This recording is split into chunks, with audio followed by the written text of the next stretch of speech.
The sky over Nairobi cracked open at noon, not with thunder or fire but with silence. A rift, jagged and shimmering like oil on water, hovered above the city. Traffic stopped, conversations froze, every bird vanished. Then the first ship emerged, sleek, matte black, and impossibly quiet. It drifted downward like a feather, but it blotted out the sun. Yarik Nolan was on his third day without sleep, elbows resting on the rusted railing of the rooftop where he ran his surveillance station. He'd been tracking anomalies over the Kenyan Rift Valley for months, mostly dismissed by his colleagues as atmospheric interference or satellite drift. But this wasn't interference. This was the confirmation he hoped would never come. "Yarik," crackled the radio on his hip. "It's happening. They just touched down in Zone 7. We've got panic spreading." Yarik snatched the receiver. "Lock down the perimeter, get the emergency protocols live, and for the love of everything, get me a line to Langley." He bolted down the stairs, 2 at a time, muscles burning from exhaustion. The control room buzzed with activity screens lit with infrared scans, audio feeds, and a dozen translation algorithms trying to untangle the alien signal that had begun pulsing across frequencies. 30 minutes after touchdown, the transmission was deciphered. "This is the Solmari ascendancy. You are now under observation. Do not resist. Your response will determine the nature of our intervention." The voice was flat, filtered through artificial modulation. No threats, no demands, just the terrifying confidence of something far beyond human comprehension. By the time Yarik reached the inner perimeter, armored convoys were rolling through the dirt roads toward the alien ship. Local soldiers stood beside a mixed unit of UN peacekeepers and American special forces. The air was thick with dust, tension, and the smell of diesel. A hatch opened on the underside of the craft. A figure descended, tall, slender, wrapped in an iridescent suit that shimmered slightly in the sun. Its head was elongated, its eyes large and faceted, but it moved with deliberate calm. "I am Ansar," it said, voice translated through the speakers hastily set up on the field. "We do not seek war, we seek verification. Your species has reached a threshold. We must assess your resolve before deciding your fate." Yarik stepped forward, helmet under his arm, sweat streaking his face. He hadn't slept, but he wasn't about to let this thing think Earth was a pushover. Verification. You park a warship over a capital city and talk about verification, you'll get a response all right. Ansar tilted its head. "We have studied your conflicts. Your resilience is erratic.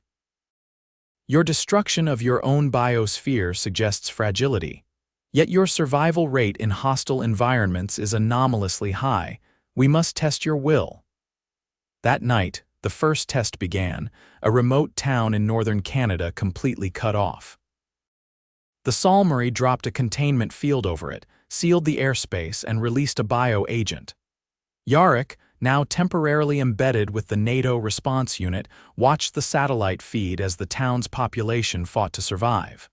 "Send in the med teams," he ordered. "We can't," replied Commander Riva's jaw clenched. "The containment field scrambles drones, no air access. Then we go in the old way." Yarik volunteered for the team. They geared up, flew to the edge of the field, and went in on foot. The cold was punishing, and within minutes of entering, 2 of the team collapsed from exposure. Inside, the townspeople had already begun adapting. They'd fashioned makeshift respirators, converted snowmobiles into mobile heaters, and were rationing food like veterans of a siege. 6 hours later, Yarik and his team reached them. The agent was a neurotoxin, airborne, subtle.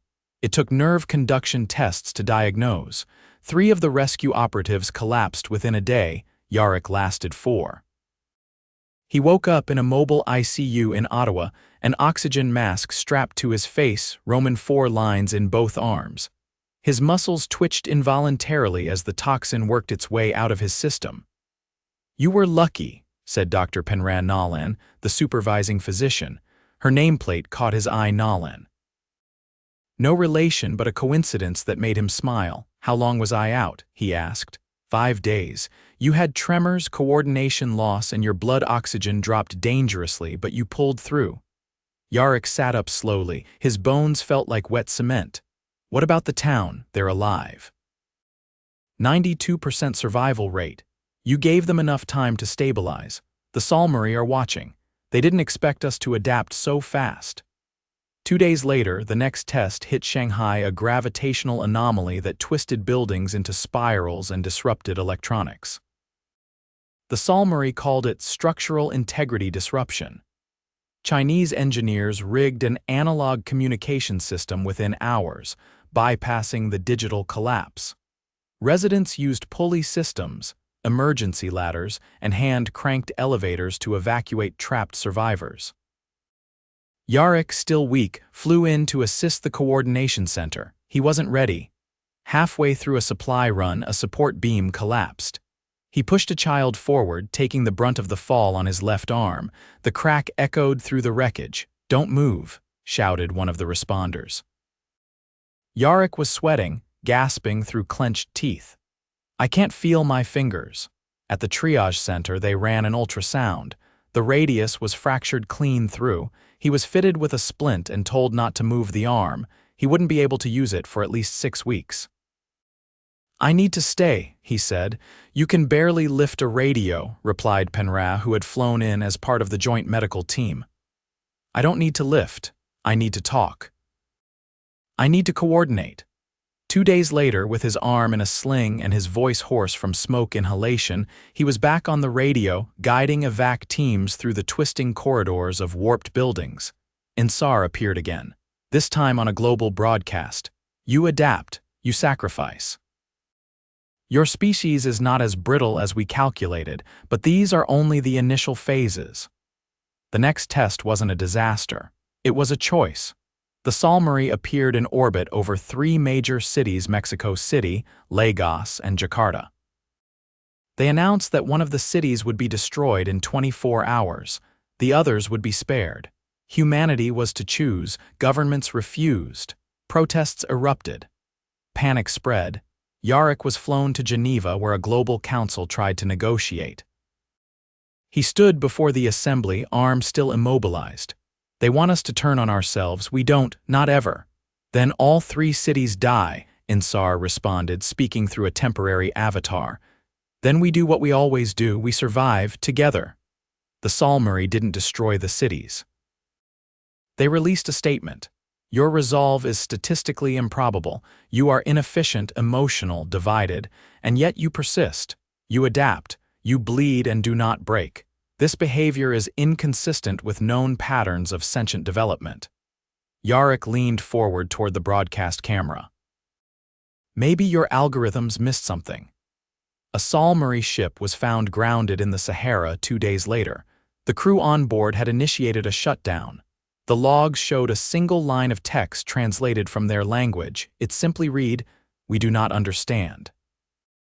"We yield." The rest of the fleet hovered, unmoving. Then one by one they began to retract from the atmosphere. No ultimatums, no farewells, just retreat. But Earth didn't celebrate, not yet. Because Yarik knew the tests weren't just for them, they were for the Solmari too. And something about Earth had shaken them. 3 weeks after the Solmari ships vanished, the world's nerves hadn't settled. Embassies were still on emergency staffing. Satellites tracked the upper atmosphere relentlessly. The sudden absence of a threat didn't feel like peace, it felt like the pause before a second wave. Yarik hadn't gone home. No one had. Home had become a mobile concept anyway, a clean cot in a secured zone, a meal that wasn't freeze-dried, and the illusion that the next hour might be quiet. He was in Reykjavik now, coordinating with a Nordic coalition on atmospheric anomalies that had started appearing across the Arctic Circle. The anomalies weren't natural. They pulsed in geometric patterns and smelled faintly of copper when the wind shifted. At 4:20 a.m., local sensors along the eastern coast picked up an abrupt drop in barometric pressure. 4 minutes later, a black rift opened in the sky above Husavik. It wasn't like the one over Nairobi. This one was thinner, more deliberate, surgical. Yarik was already airborne with a response team when the report came in. "They didn't land this time," said the pilot. "They just dropped something." The object had embedded itself in a moss-covered hillside. It was a sphere no larger than a beach ball, matte white, humming faintly. The Icelandic responders had it quarantined in a negative pressure dome by the time Yarik's boots hit the ground. "Any interaction?" Yarik asked, pulling on the last of his thermal gloves. "Not a sound. But it's leaking something." "Not biological, at least not in the traditional sense," replied Dr. Halldóra, a virologist flown in from Oslo. Her portable scanner blinked red. "We can't identify the composition. No RNA, no proteins, and it scrambled my mass spectrometer." Yarik crouched near the containment dome. The sphere didn't look alien. It looked absurdly human-designed, like someone had taken inspiration from an old Apple prototype and decided it was good enough. "You think it's a weapon?" he asked. "If it is, it's patient, which is worse." By mid-morning, 2 researchers fainted within 20 meters of it. Neither had touched it. Their vitals didn't show trauma, but their EEGs did massive surges in theta wave activity. Dream state levels. One of them mumbled in an unfamiliar dialect before regaining consciousness with no memory of the event. "We're dealing with a non-verbal interface," Halldóra said. "It's communicating neurologically." Yarik nodded toward the sphere. "Or it's listening." Later that day, a joint team from Finland and Japan arrived with a neural isolation unit. They moved the sphere into a lead-line chamber and began exposing it to controlled stimuli, recorded speech, electromagnetic pulses, harmonic vibrations. The sphere responded by glowing faintly with each test, but never identically. It was mapping their inputs, learning. By the 3rd day, it began to emit a low tone of its own, a single pure frequency that caused nausea in everyone within 50 meters.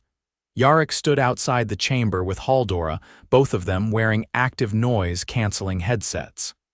"It's not just sound," she said.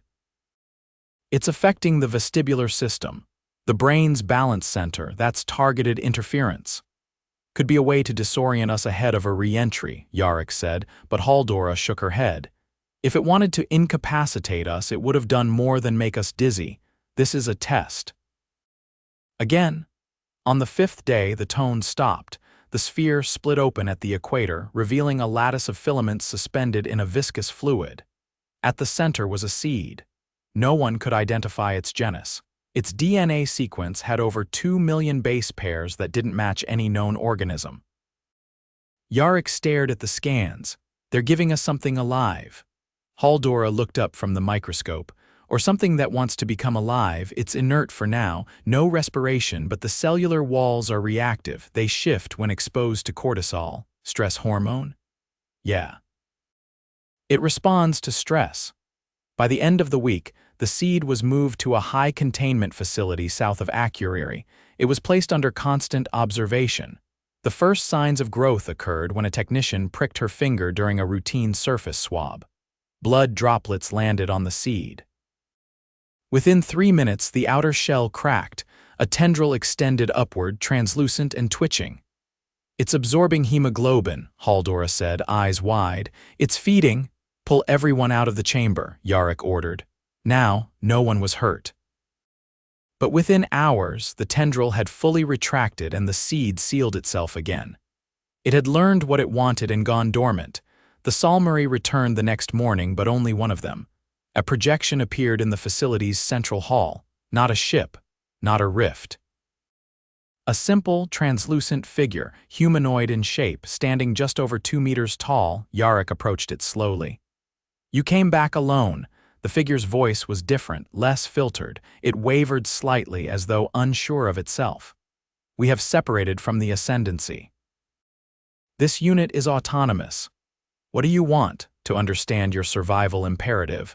Yarik crossed his arms. "You already tested that, you passed. But you did not explain. You bleed yet persist. You suffer yet continue. The Ascendancy believes this irrational." "I find it compelling." Halldóra joined him. "You're studying our biology now." The figure turned. Your biology is inconsistent. You prioritize others over self. You heal beyond forecasted margins. You adapt without systemic overhaul. Yarik glanced toward the sealed chamber. You sent the seed to measure that, partially. It mimics reactive growth. You respond aggressively to threats, but you also nurture. Your duality is not duplicated in other sentient systems. Yarik stepped closer. You didn't come to destroy anything this time, you came to ask a question. Yes. Why do you continue? He thought for a second. Because we don't know how to stop, because we can't afford to, because giving up isn't something we're built for. That is not an answer. It's the only one we've got, the figure flickered. Then we must test further, but not with calamity. With choice. The projection vanished within hours, reports flooded in from multiple continents. Identical seeds had appeared, some in urban centers, others in remote wilderness, always without warning, always inert at first. There were no instructions, no threats. Just the eerie presence of something waiting to be understood. At 9:10 p.m. that evening, one of the seeds in central Brazil began to emit heat. Not enough to burn, but enough to attract insects. Within minutes, a colony of ants had begun to swarm it. The seed reacted by releasing a vapor that stunned the ants and then absorbed the organic matter. It's evolving in real time, Haldora said, watching the feed. It's learning how to consume ecosystems. Yarik didn't blink. Then we contain them, all of them. Teams mobilized worldwide. Each seed was tracked, monitored, and isolated. But the seeds learned faster than expected. Some began emitting ultrasonic pulses that interfered with drone navigation. Others embedded themselves in soil and vanished underground. By the end of the month, 3 had gone completely dark. Another projection appeared, this time over a desert in Algeria. The same figure. You were given a choice, it said, to ignore, to destroy, or to engage. Yarik, patched into the feed from a command center in Geneva, leaned forward. We chose all 3. Depending on the risk, the figure paused. You do not choose predictably? Neither do you, Yarik replied. You keep testing us like a math problem, but we're not a calculation, we're a contradiction. That is why you persist. Yarik nodded. Exactly. The projection dissolved. No more seeds appeared after that. But the ones already deployed remained, dormant. Watching, 3 weeks after the last projection, the seeds were still under strict containment. But the world had shifted from vigilance to exhaustion. International teams rotated through quarantine zones in shifts, but the seeds had stopped reacting to stimuli altogether.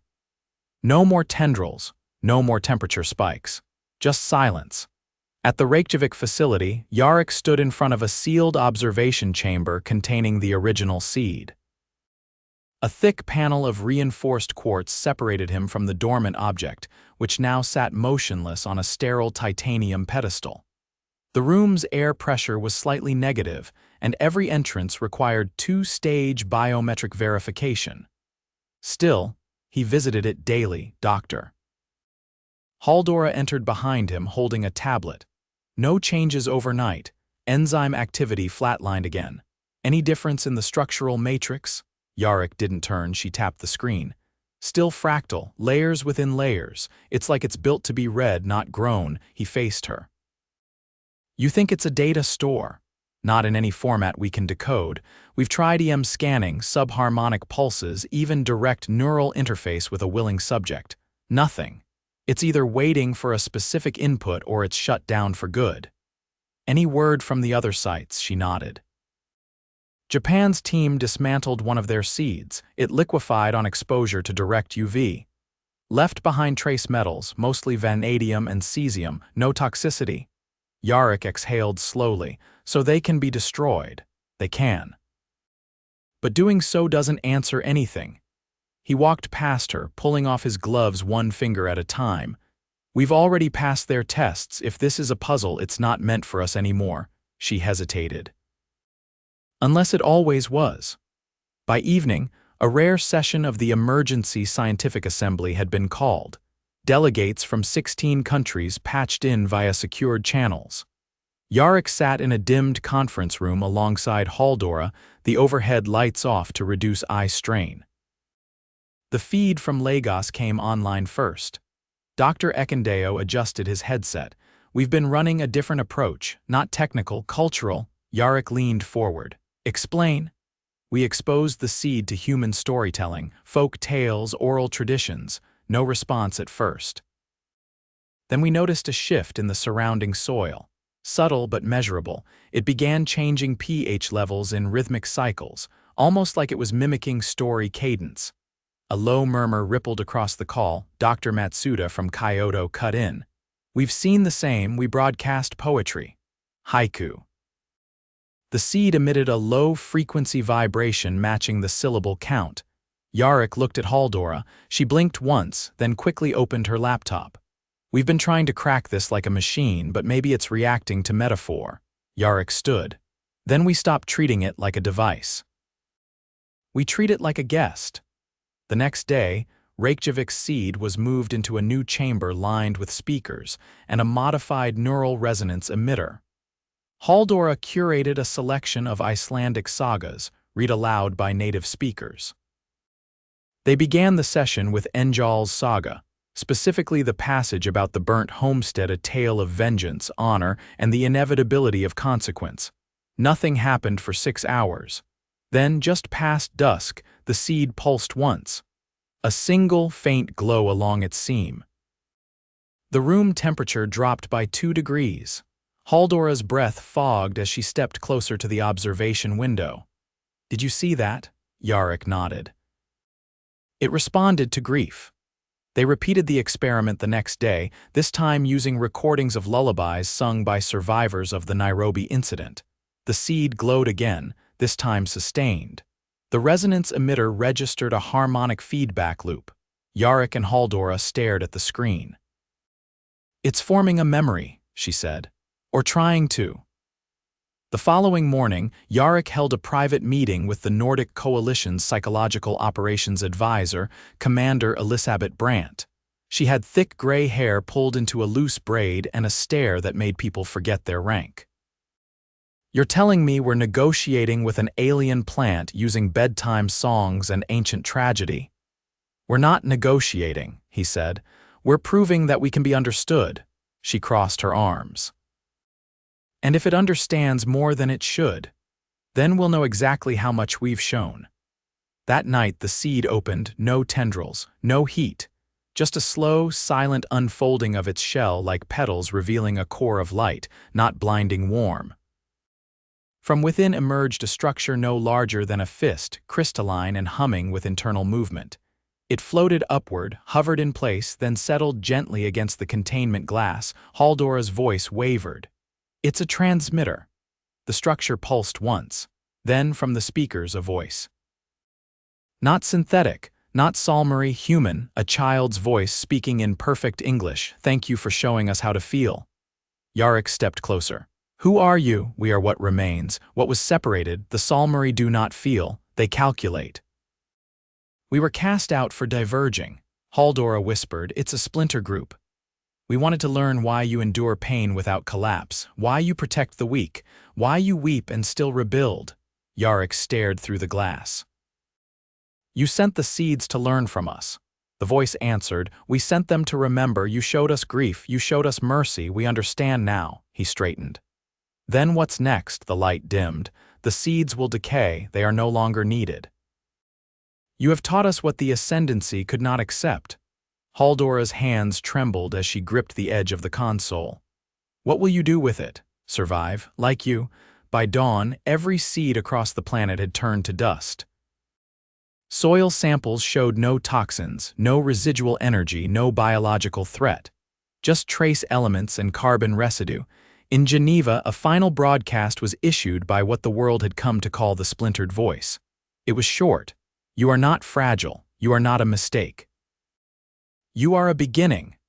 That afternoon, Yarik walked along the black sand shores near the Reykjavik facility. The wind bit through his jacket, but he didn't mind. The air was clean. The sky was clear. Halldora joined him, holding 2 mugs of broth. She handed him one. "They're gone for good. Looks that way." She sat beside him on a driftwood log. "You think they'll come back," he sipped slowly, "not to test us, maybe to listen." The tide rolled in, erasing footprints behind them. She looked at the horizon. "We scared them." "We didn't scare them," he said. "We changed them." They sat in silence as the sea whispered to the shore. Behind them, the world began again.